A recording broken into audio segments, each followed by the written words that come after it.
Hey, you're in the right place at the right time. Listen, we got the special Saturday edition. We have got the diversity and inclusion lead, curator of Black LinkedIn, Patricia S. Gatlin, on our show today.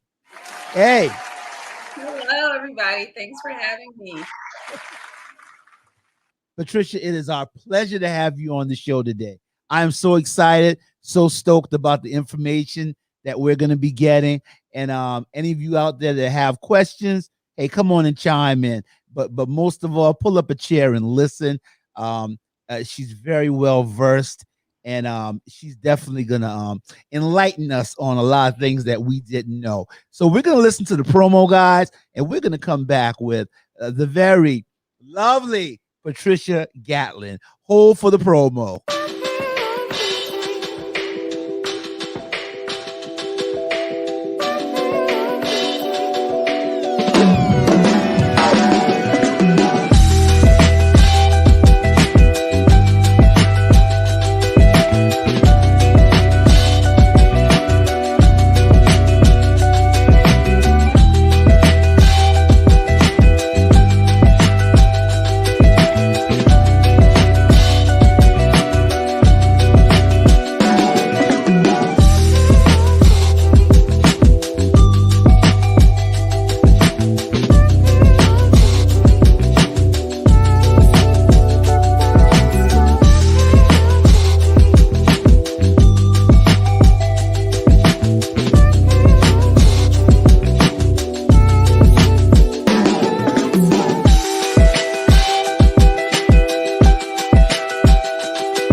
That's right. We're live from Las Vegas with the lovely Patricia S. Gatlin. She is a diversity and inclusion lead, the curator of hashtag Black LinkedIn. She's a scholar in the arts. She has a BA in pre-law history and MA in humanities. She's a social anthropologist who studies the institutionalized oppression of BIPOC. And what does BIPOC stand for? BIPOC stands for Black, Indigenous People of Color. All right. Okay. All right. I'm learning something. I've already learned something new. I didn't want to just say BIPOC like I knew what it was, because I know who Tupac is, but I don't know what BIPOC is. So BIPOC. Her professional background is in operations and administration, over 10 years experience. She's a diversity specialist, a talent sourcer, part-time, and a coordinator, a database manager at a medical school full-time. She works in tech and ed tech, radical tech politics. She's, as I said earlier, she's the curator of hashtag Black LinkedIn, and she's quoted by the New York Times as the founder of Newbies in Tech. Wow. How many hours do you work in the week?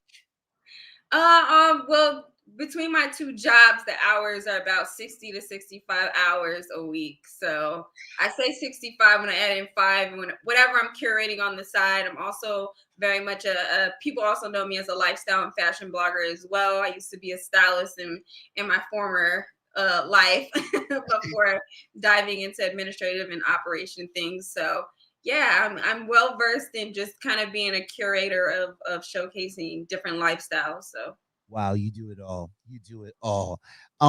Patricia, what is your personal definition of diversity and inclusion? Is it okay if I call you Patricia? Yes, yeah, no, that's perfectly fine. Okay. Like I talked about before, I think each definition, what diversity is, obviously we think about options and kind of what that looks like in different social, economic, mental, we think about diversity of thought. So differences, of course. And so think about all those different facets of a human life, a humanistic lifestyle that could be diverse. And so inclusion, obviously, that means giving people that are diverse, an equitable opportunity to be included in some of the things that they necessarily wouldn't be included in by the people that hold invested power in those systems and institutions that affects the humanistic experience. Thank you. Thank you. You're welcome. What do you find are the barriers to diversity? Oh my gosh, I think there's a lot of different barriers to diversity. Of course, we want diversity of thought and diversities of lifestyle, but I think a lot of it comes from like out of fear, people wanting to feel safe, right? Those are the common barriers that we come into, connection with when we're working through this work, is just trying to overcome fear and try to overcome differences and respectability of those differences, and being able to kind of move forward and be solution driven. Okay. Patricia, we are usually made to feel guilty as a people when we want more Black history as a school curriculum for our children, or if we march and say Black Lives Matter, we're met with responses like Blue Lives Matter and All Lives Matter. What can we do to educate those that constantly try to minimize our needs and voices as a people? Right. As somebody who works now in the K through 12 space, and especially hiring teachers as well, and then also working in higher ed as I have for a very, very long time, I think we also have to be able to sit down and understand the other side of the argument. Although a lot of people say that, I think having an open ear and maybe even possibly having an open heart to understanding why some people might have so much pushback, a lot of that, dealing with things like, racism and prejudices of, our forefathers, and even thinking about our own families, right? Like, how would we feel if our great grandfather or something, did something like that, and what light that would kind of shed on us, and then how we, are going forward to redefining ourselves. And I think people hold so much weight that it's so easy for people to change. It really, it isn't easy. It definitely can be shown to be worth it. So I think we definitely have to show people, like, you get more out of diversifying your thought and growing as an individual, and then also helping your group of people grow together as a community. You get more of other people, right? You get more experience, you get more enrichment, you get maybe you get better food, maybe you get better conversations, maybe it develops you as a person, right? That you tap into a space that you never even knew existed within yourself. And so I think we have to remain calm, and we have to remain firm in who we are, and still continue to educate ourselves as we educate other people who might not be aware of the goodness that comes out of what we're trying to preach. And that is, talking about these social, economic things that happen in Black and Indigenous people of color's lives that led us here to where we are today. Yeah, you touched me at my heart when you talked about better food, because first thing I was thinking about was roast con pollo. Hey, yeah, that's right. Hey, curry goat. We're so quick to try different foods, but then we're not quick to, we want to capitalize off of another culture, right? But we're not quick to like just accept them as human beings. And I try to remind people, at the end of the day, before we knew the color of somebody's skin, before we knew who we were in the womb, we were just existing as a human being.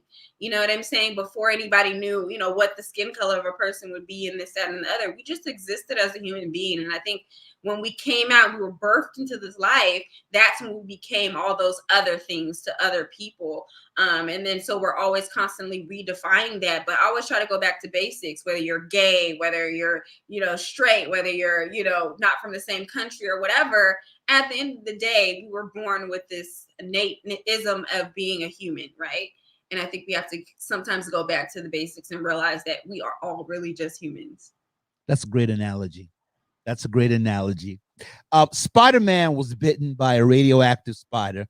Wonder Woman is an Amazon from Paradise Island. What is the origin of the superhero Patricia Gatlin? Oh my gosh. I think Patricia, Gatlin was really birthed out of, this need of, a foster care. I was a former foster care youth, and I kind of hold that very deeply and near to my heart. I think it really developed who I was as a person. I think having parents who struggled with addictions gave me a sense of compassion. I think a lot of children really hold a lot of weight and kind of take that on, but I think it taught me that nobody was perfect, right? Because I wasn't born into this nuclear type of family situation. And so I think that my superpower really comes from compassion. I truly can be a very forgiving person. I like to forgive and be solution focused and kind of move forward. And I think I'm a strong advocate and a growing activist for the things that really affect me and also the people that I care about that are around me. But yeah, so I think I'm just from the land of being a former foster youth and kind of utilizing that as like my superpower. Also, and this is not a question, but I just thought about it when you were saying what you said. So where you are today, the great accomplishments that you have, could your mantra be, I started from the bottom, now I'm here? Yeah, I mean, definitely. I love Drake, so for sure. I mean, I'm all down for that. But yeah, definitely. I don't know if I also started all the way from the bottom. So it's got to be a little bit, on the Right, people have definitely had it far worse than I have. But right. I definitely didn't start, with the silver spoon in my mouth. And everybody has adversity, and so I let people know I am from the land of adversity. That's always trying to find solutions. So for sure, I love that analogy. That was great. Well, awesome. I try to stay relevant and try to be cool. What are the benefits for a company to have a workforce that better represents the broader communities in which they operate? Oh, a lot of different things come out of that. I think operating systems and how they're tackling their own products that they're putting out, and how that product meets diverse community needs. You're not just selling to white people or Asian people or whomever. I mean, we live in a global society now with technology, and I love the tech. I'm all about the tech, and so that is a part of it. I think also bringing in partnerships with other communities, and through that building those small businesses around them. I think having diverse hires allows to have diverse thoughts, right? When they're able to be included in those conversations, maybe even affect those C-suite decisions that are being made, that have that trickle down effect. So those are just a couple of ways. Of course, I could go on and on and on, but of course, it always matters that it's about the bottom dollar, and you want greater reach. You want a better audience. You want a more susceptible, well-rounded customer experience, and so diversity allows for that. Wonderful. Thank you, ma'am. How do you create a culture of diversity, equity, and inclusion in a place where the principals feel if it ain't broke, don't fix it? Right. I think, I was having a conversation recently, even with my own boss, about, I think it's about constantly having the conversation about, do you wait until it's broken to fix it? Or do you know what I mean? Like, just, if your windshield has a little crack in it, you're not going to just sit there and be like, I'm just going to keep driving at 100 miles an hour. And, maybe when the right rock comes along or the right snowball comes along, it shatters the glass, and then I'm going to go get it fixed, especially if you have your significant other sitting in the front, your parent or a child or something like that. You're gonna immediately want to go get that fixed. Even if your tires are kind of running, on low air, you're gonna immediately go get that fixed. So I think pressing the urgency, like diversity is not something you want to wait to fix at the last minute. It is something that we can ongoingly fix right here in this moment, and we don't have to wait for the glass to shatter and then have to go back and try to pick up all those pieces. And we know trying to put that glass back together, we can end up cutting ourselves, and it can never come back to looking like the full picture that it once was. And so those are the kind of the analogies that I use when I'm working in those diverse places, or companies are coming to me for consulting, and I'm like, you do not want to be walking on shattered glass. You want to be walking on some nice ice and skating around or something, but glass is not the way we want to go. So let's try to find a different slow approach to getting everybody on board. Great. Thank you, ma'am. I often think of a scene from Spike Lee's movie Do the Right Thing, where Lee's character Mookie and Pino, played by John Turturro, um, argued about the stars placed on the wall in Sal's Pizzeria. Clearly, minorities brought in the lion's share of the profits, but the main conflict stemmed from the lack of recognition and representation of stars on the wall. Do you sometimes feel like Mookie in your role as you strive to get more recognition and representation of all cultures in corporate America? Yeah, for sure. I mean, you know what? I don't think you get into the business of the work of diversity and inclusion thinking about perfection. I mean, we all as individual professionals have our North Stars, as we like to call them, right? In this case, and things that we want to accomplish. But you also have to understand that some things are not going to be accomplished maybe in your work cycle of working at that company, or maybe within the decade. I mean, some of these are ongoing issues that happen, of course, long before I was born and maybe even before my parents.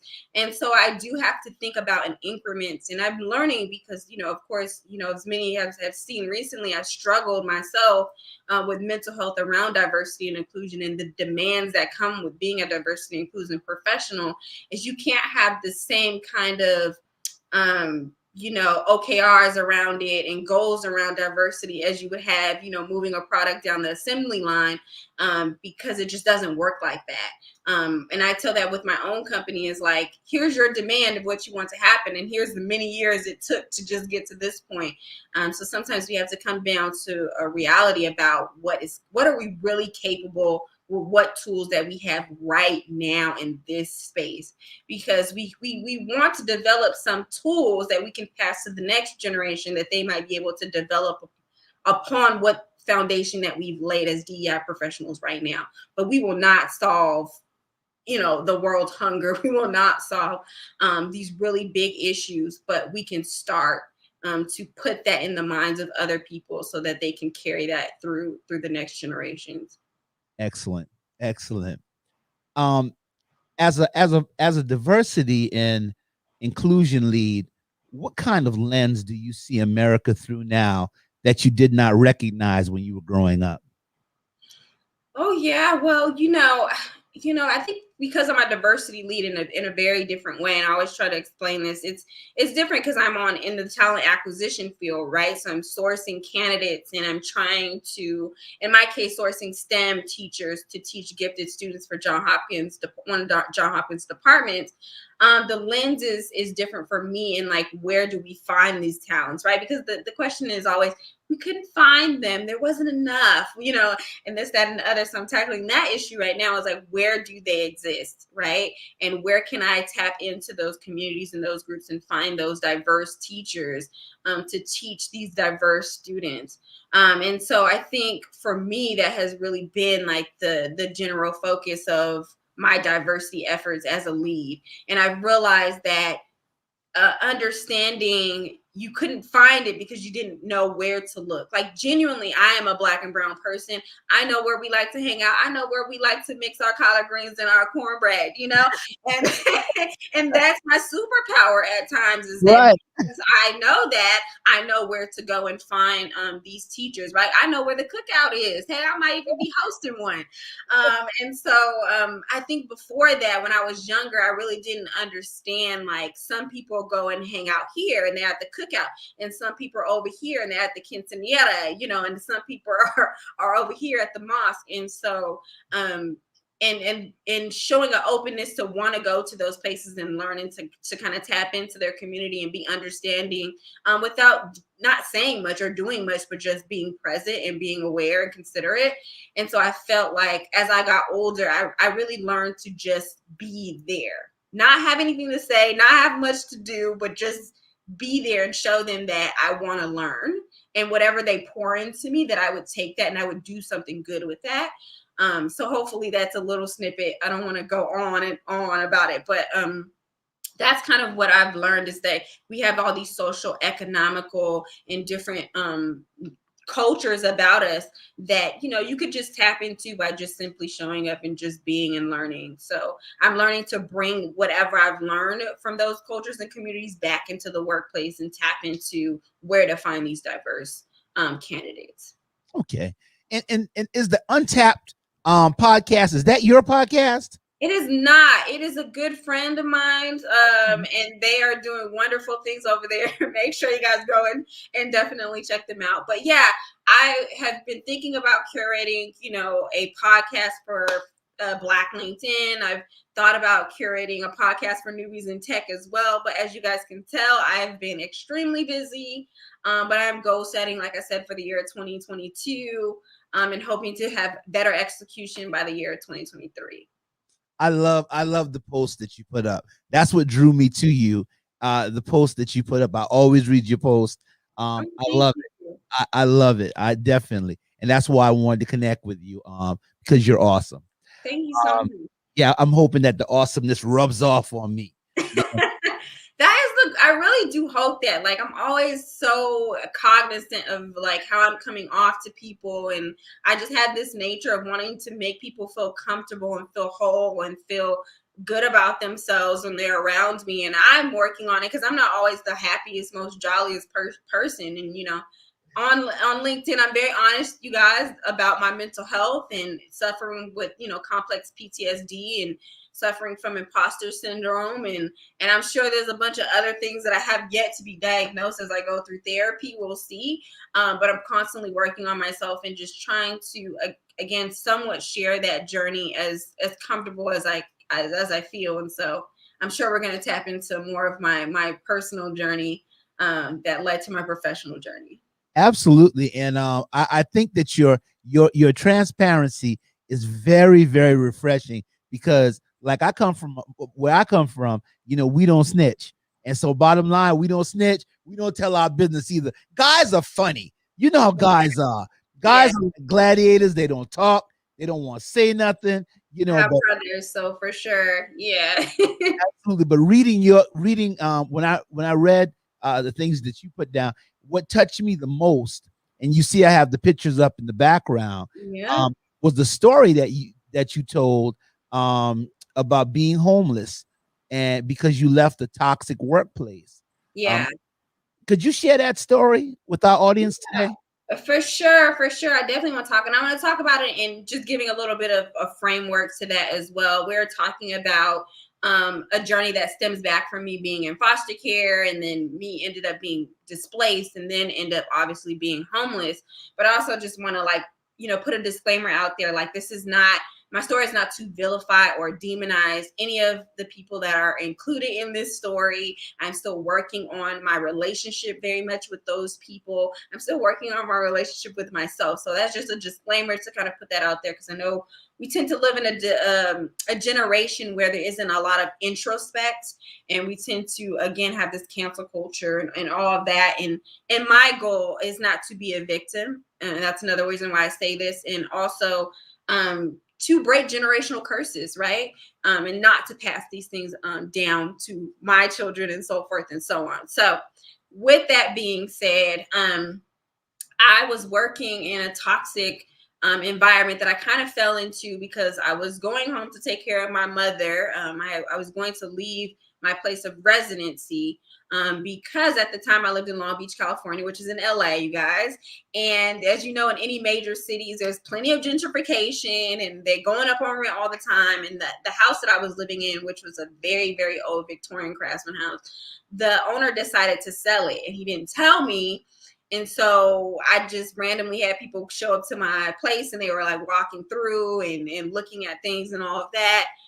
And also my job, I was just having issues. I was the only admin there and running things, and there should have been two of us. And I was just becoming very, very depleted very quickly. So dealing with those two issues was hard. So I decided, eventually that I was just going to end up moving in with my parents and trying to figure this out. And so I thought that was going to be a grace period for me to like get myself together. Now I had 2 degrees. I didn't just have a bachelor's, I had a master's degree. So I felt like I was going to be able to find work.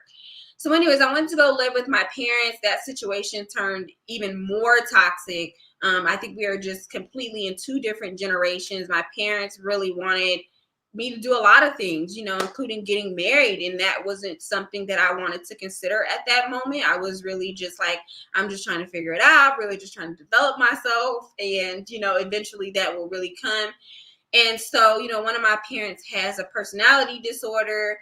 And so that led to even more toxicity because they were kind of emotionally dependent on me. And I wasn't really emotionally available at the time. I was trying to apply for jobs and figure out what my next move was. And so that person ended up throwing my stuff out onto the street you know, and that's kind of how I ended up homeless. My other parent dropped me off at a motel. I had a storage unit at the time because I wasn't able, obviously, to bring all that stuff in my parents' home.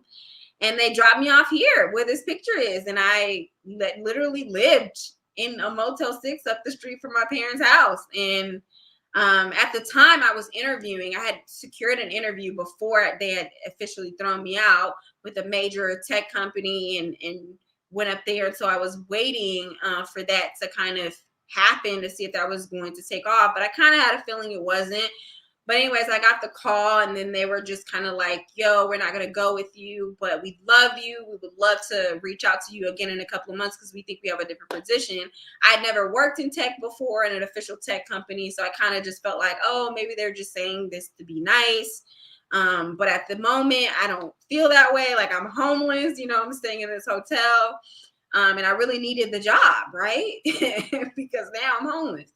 And so, yeah, that's kind of how I ended up really like in that situation. And that's, where, again, a lot of the imposter syndrome, a lot of the PTSD from being in foster care, like I said, and having those abandonment issues, especially when your foster parents kind of throw you out onto the street during a very difficult time of your life.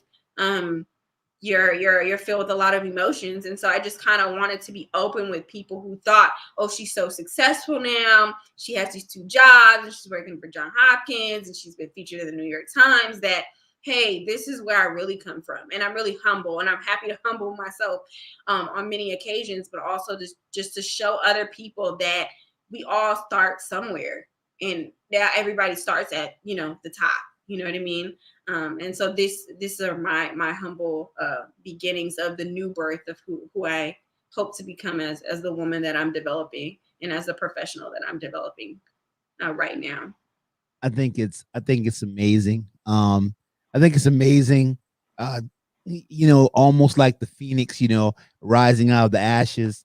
And I think your story is very amazing. And I think that Yeah. definitely, yeah, I think definitely that's where that's the making of a superhero. Absolutely, that's the making of a superhero. Could you tell me what imposter syndrome is? Yeah, so imposter syndrome is a mental ailment that basically it can come out of a lot of different things. And in my case, obviously not feeling like good enough, having worked in that other former toxic environment, even though I was like, I've been an overachiever, probably people would probably say my whole life. But I couldn't see my own wins. And also because I lived with a parent that had a personality disorder that included narcissism, they never let me experience a sense of happiness or a sense of success. And it was nothing was ever really good enough for them. So again, I think I carried that with me into the workplace. And I just always had that feeling of like, do I deserve to be here? Am I good enough to be here? Am I doing all these things that are right?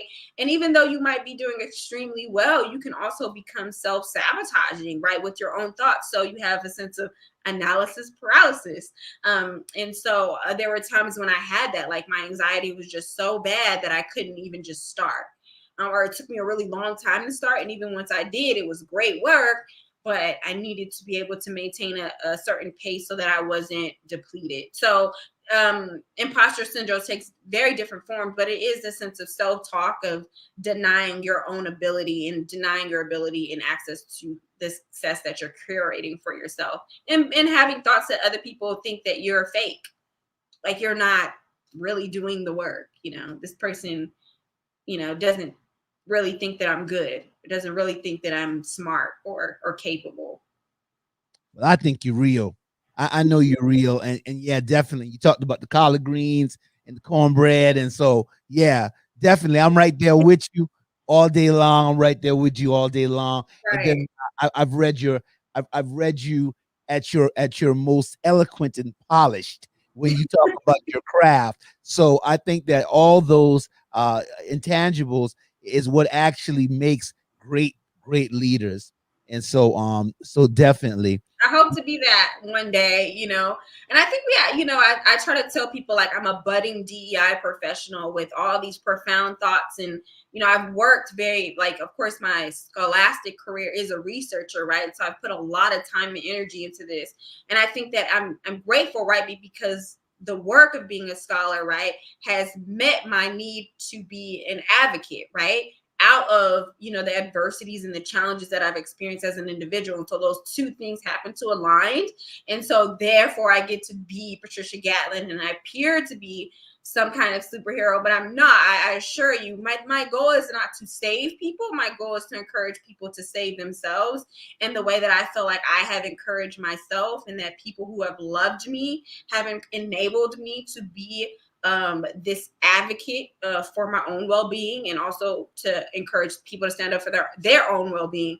But I definitely don't think I'm a superhero. You can save yourself. You can do really, really great things, even when you fail. And I have failed so many times, clearly from the picture you see behind you, but I kept going. And I believe in faith. I'm a faith-based person. I chose my faith. I chose God for myself.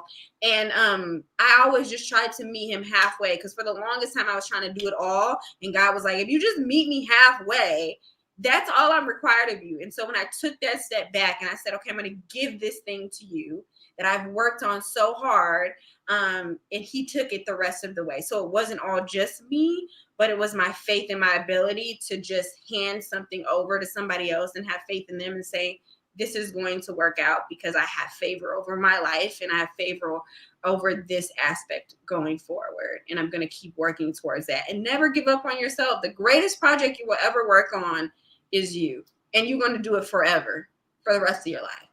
But you better make it a good time, because it's going to be hard.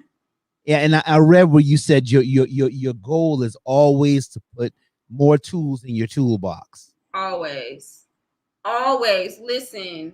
And again, I'm able to do that because I sit down and I have conversations with diverse people, and I can tap in, and they feel comfortable enough to tell me their most vulnerable moments and some of their hardest times, because I have been able to open up and tell them some of my most vulnerable moments during the hardest times in my life. And they know that I would never divulge that, right? And so creating safe spaces is another part of who and what I do as a diversity leader. Again, it was something that I had to practice and preach in my own life to genuinely, right? It's an energetic thing between me and other people that they believe it because they see me do it before they ever came into my life. And so having that has kind of led me to have that ability. So the pain and the disappointment to build in building rapport as a bridge allows you to wear your shortcomings as a red badge of courage. Yes, of course. Because this is the thing, even as professionals, we are not going to always come to these companies as perfect. I'm a living, breathing example of every challenge that was thrown at me. I got back up and I kept going. And it was hard challenges. The death of my mother during my last semester comp exams of my graduate program, and I kept going. Right? There's being a foster child, I kept going. I had to figure it out. Going through this stench of being homeless, you know what I mean, and living in a hotel. Well, I'm from a middle class family. There's a lot of things I have never had to experience personally, right? I kept going. So yes, and that is a testament to who I am, even as a professional and working in this hospital environment during a pandemic, right? I could have said, oh my God, I'm not doing this. I'm done. I have seen a lot. I've done a lot. Forget these med students. They're on their own. And every single time we come up against a challenge, I am there to encourage the people that I work with that we can do this, and encourage the medical students. You got this. I was going through testing. They were doing testing this whole week and some next week.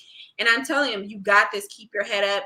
This is just one thing. And when you look back at that accomplishment, nobody can ever take that away from you. Knowledge is something nobody will ever take away from you, unless, and you get an ailment ongoing in life later on in life, and maybe you will have, forget those things, but in the moment you had it. And so, yeah, I'm always adding those tools to my toolbox, and always trying to equip, again, everybody else around me, if they want it, what those tools might be to help them.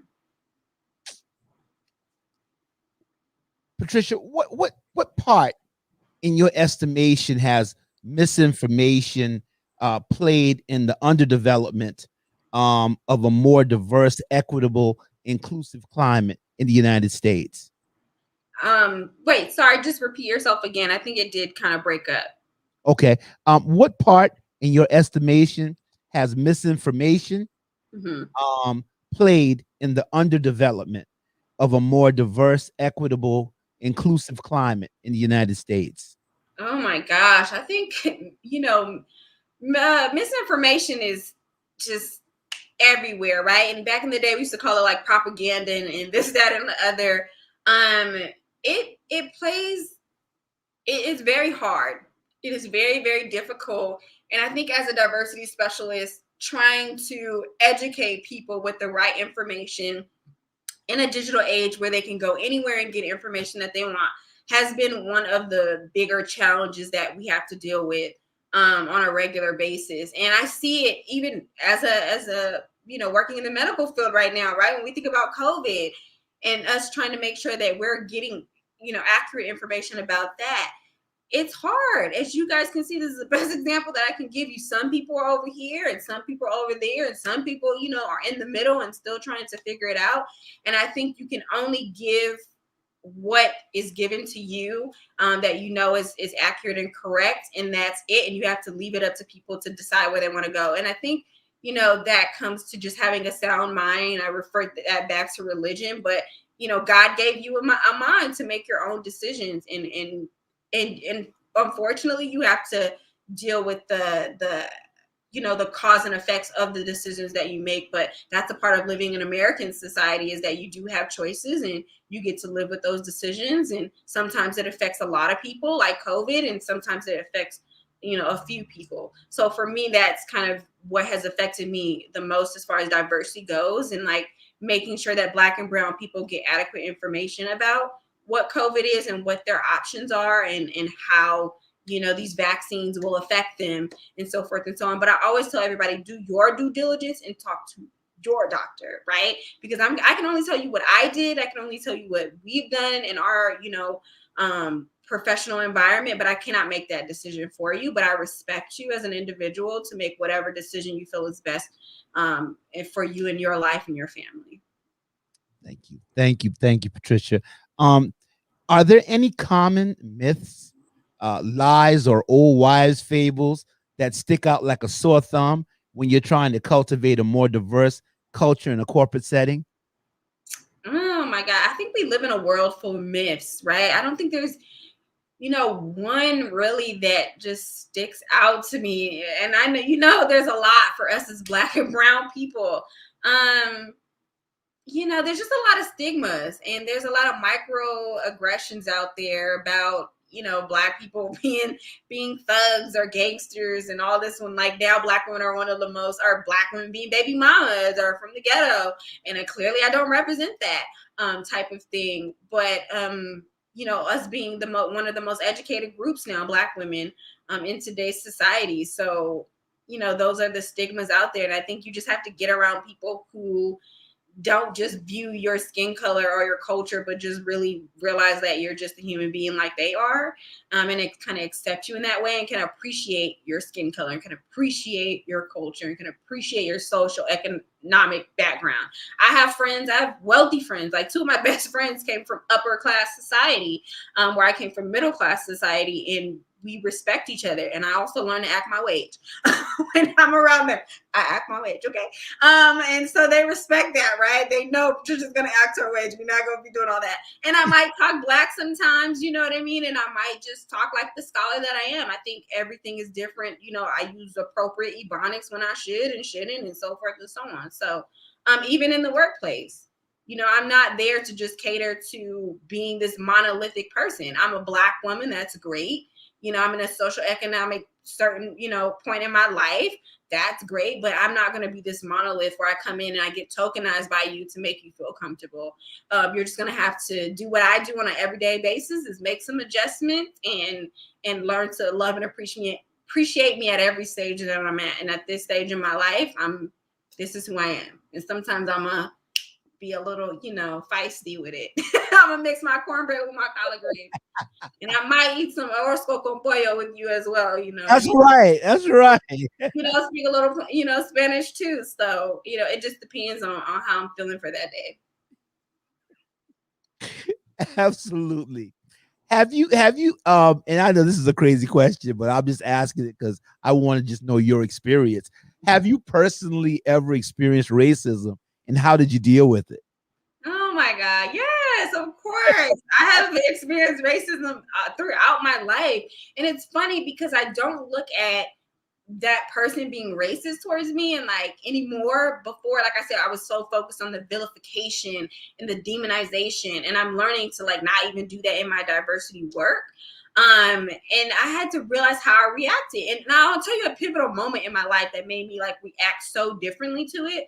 I was at a Jamba Juice. I remember I was at Santa Monica. I was with one of my best friends who's a gay white man, and you know, just being my normal self. And all of a sudden, I feel this moisture running across my leg, and I look down, and this little boy, this very beautiful little white boy, with the sandy hair, looks up at me and smiles, and then looks to his mother and says, "Mom, she doesn't taste like chocolate."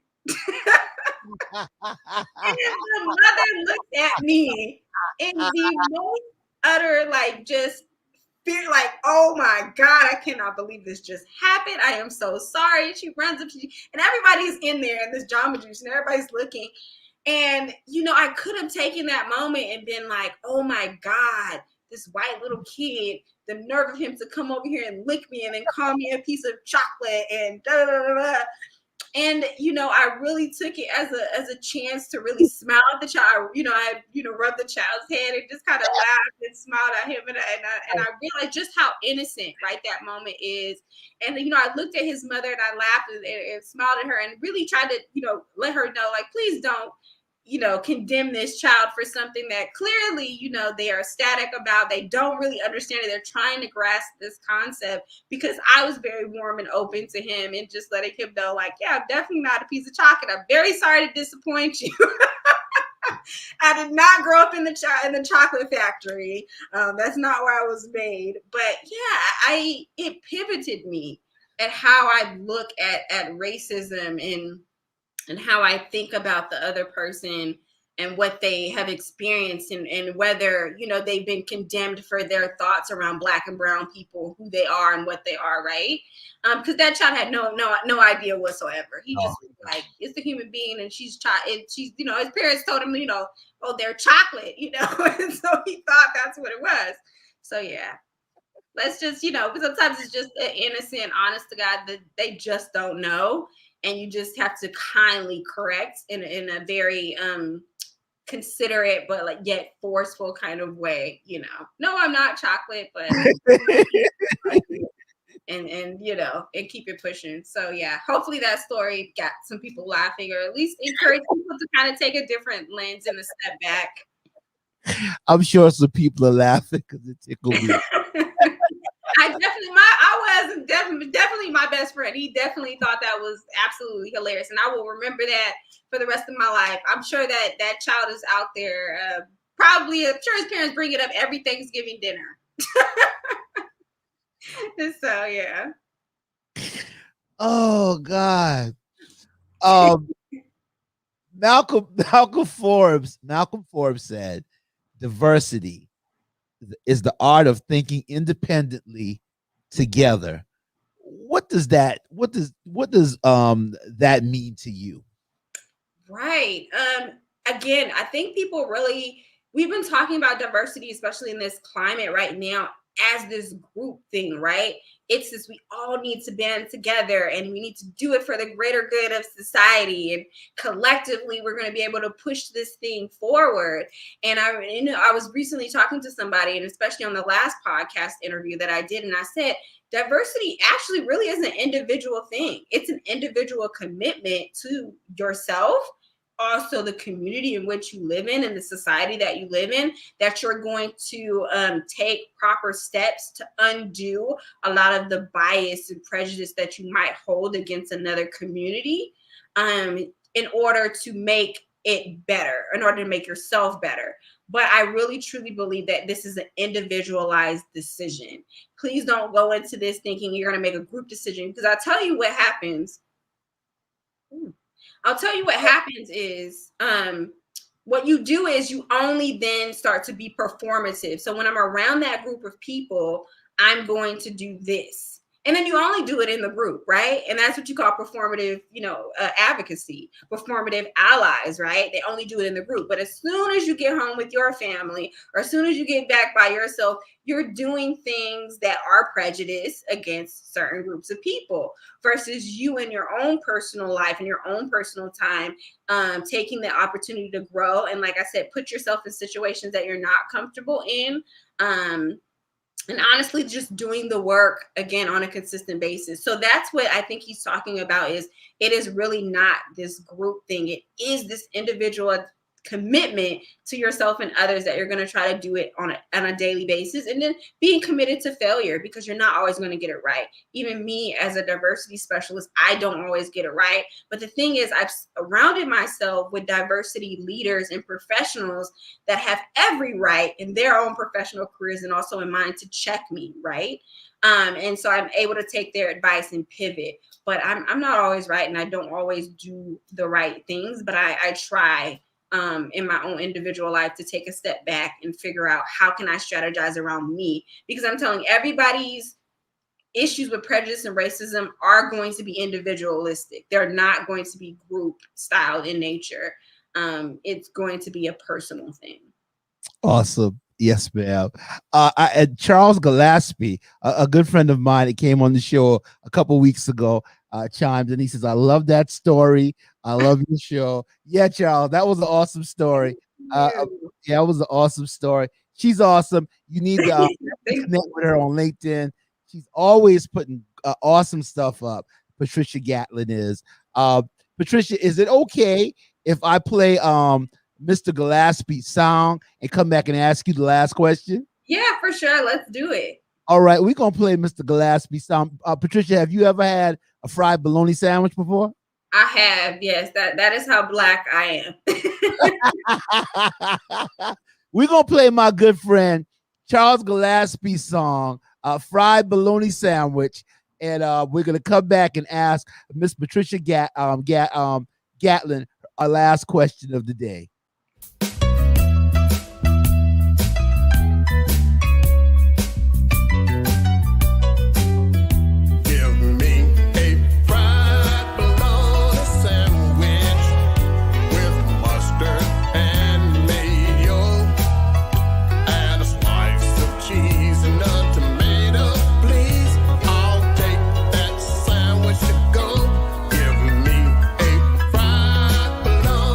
Sandwich.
Charles Gillespie, folks.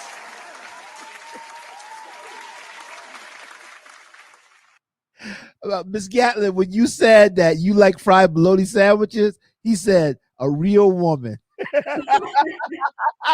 haven't had one in very many years, but yeah, my family is they're from Texas, and so it would be weird if I never had one, being that I have family from down that way. So.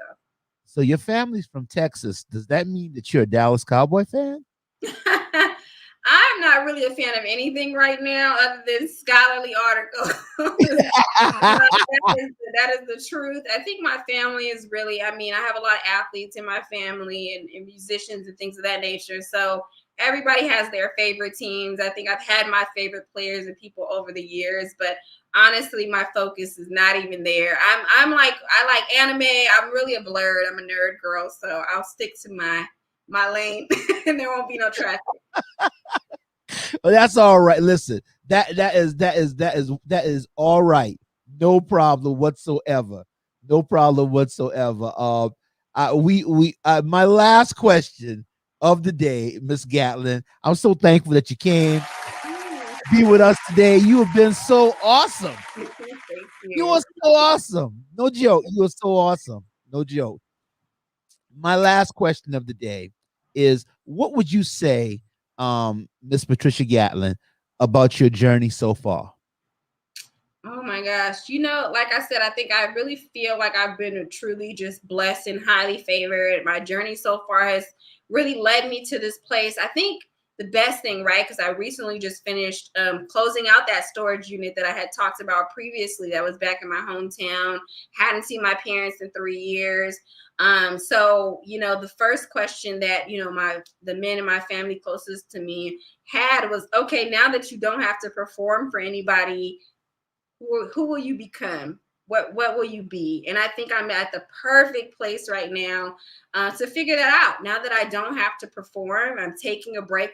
I think this is my last podcast for the year of 2022. Oh, Yeah, I'm taking that mental health break, and I really am getting to decide who I will become in these next years of my life. So it's a great time, a great decade to be alive. And yeah, I'm looking forward to seeing the woman that I will be in the near future. So yeah, that's where it is. That's well, where it is. hey, I'm gonna tell you something. I feel so special that I'm the last podcast of the year. Well, Um, fingers crossed. that's right. That's right. And Charles Gatlin, he sends out. He says he loves her.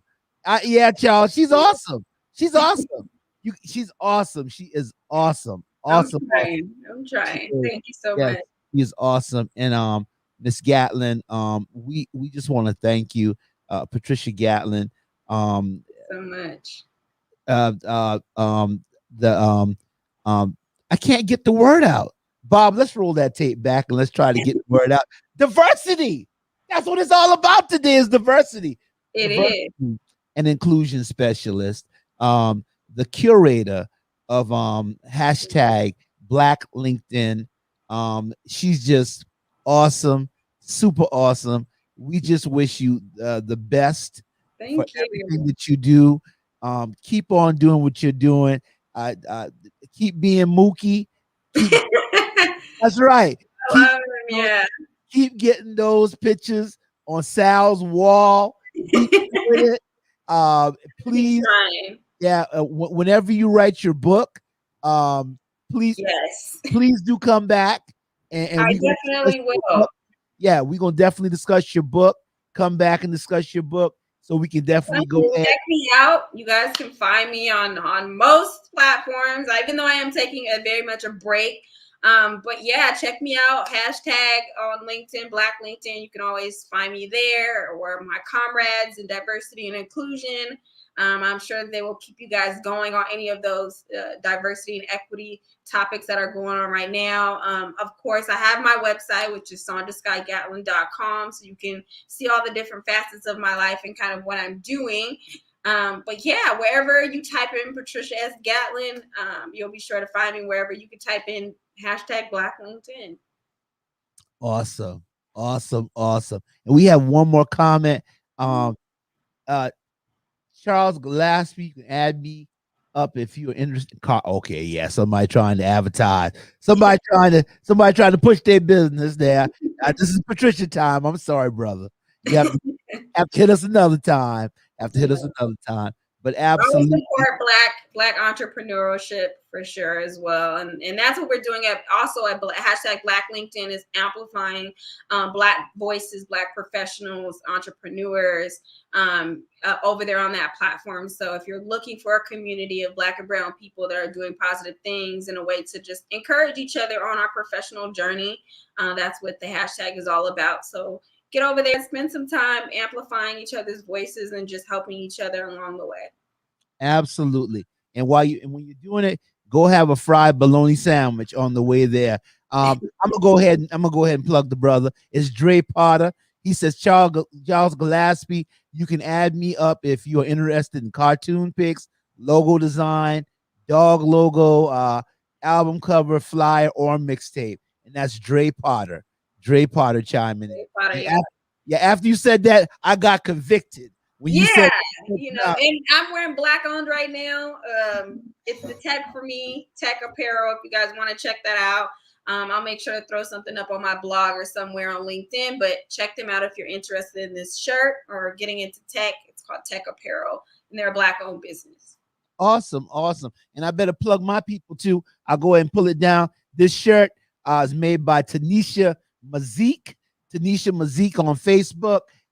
Yeah, she hooks me up, makes all my good stuff, man. Got me looking good. Got the power fist. Got the power fist. That's Tanisha Mazik on Facebook. And that's what it's about. If we're not plugging them, who's gonna plug them? Right? Right, exactly. You teaching me. And so we just so thankful that you came and that you joined us today. Miss Gatlin. We're gonna go ahead and let you go have the rest of your Saturday. I'm not gonna hold you hostage for the whole Saturday, but thank you, dear. Thank you so much. And I'm so glad we connected, and I hope you have a wonderful day. And all of you out there that have been watching, tune in. We'll be having more great people, and Patricia Gatlin will be back. So you have a wonderful day, everybody. You too. Bye, everyone. Take care.